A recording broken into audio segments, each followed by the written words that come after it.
এটা হচ্ছে তানজিম বানি ডিএসপি বাজেটের মধ্যে চমৎকার একটা আইএম। বক্সের ভেতর কেবল, পাউচ আর এয়ার টিপস। ইয়ারফোনটা বেশ ছোট, প্লাস্টিক বডি, পেছনে একটু মেটালের ছোঁয়া, তবে দেখতে বেশ কিউট।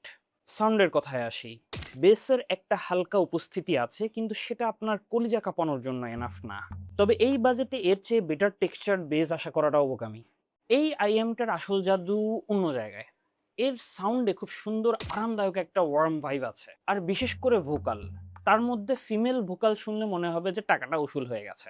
আপনারা যারা বিবাহিত, অন্তত বউয়ের কথা শুনতে হলেও নিতে পারেন। সাউন্ড শুনতে গিয়ে অযথাই চিৎকার চেঁচামেচি বা শ্রুতিকটু ব্যাপার স্যাপার নেই এখানে। ট্রেবল নিয়ে আমার খুব ভয় থাকে, কারণ কিছু ইয়ারফোন কানে দিলে মনে হয় কানের ভেতর কেউ সুই ঢোকাচ্ছে। সৌভাগ্যবশত এটা সেরকম না। ট্রেবল যথেষ্ট আছে, কিন্তু সেটা আপনার কানে ব্যথা ধরাবে না। আর সাউন্ড স্টেজের কথা বলতে গেলে, ভাই আমি কোনো স্পোর্টস প্লেয়ার না, গানও খুব একটা শোনা হয় না। ভিডিও এডিটিং, অডিও বুক, কোরআন তেলাওয়াত শোনা হয়, এতটুকু ইউজে সাউন্ড কোন দিক থেকে আসছে সেটা মোটামুটি ক্লিয়ারলি বোঝা যায়। দাম হিসেবে যথেষ্ট ওয়াইড। এটার সবচেয়ে বড় আকর্ষণটা হচ্ছে তানজিমের অ্যাপ ব্যবহার করে এটার ইকিউ কাস্টমাইজ করা যায়, এবং মজার বিষয়টা হলো ইকিউ প্রোফাইল কেবলের মধ্যেই সেভ হয়ে থাকে।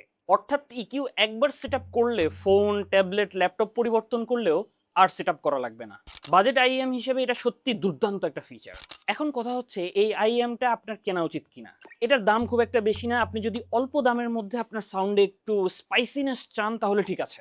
আদারওয়াইজ এটা গ্রাউন্ড ব্রেকিং কিছু না। যদি আপনি ইউএসবি সি কানেকশনের সাথে ভালো টিউনিং, পরিষ্কার ভোকাল এবং ব্যালেন্সড সাউন্ড চান, তাহলে এটি অবশ্যই বিবেচনা করতে পারেন। সকল ধরনের আইএম কিনুন গ্যাজেট অ্যান্ড বিটস থেকে।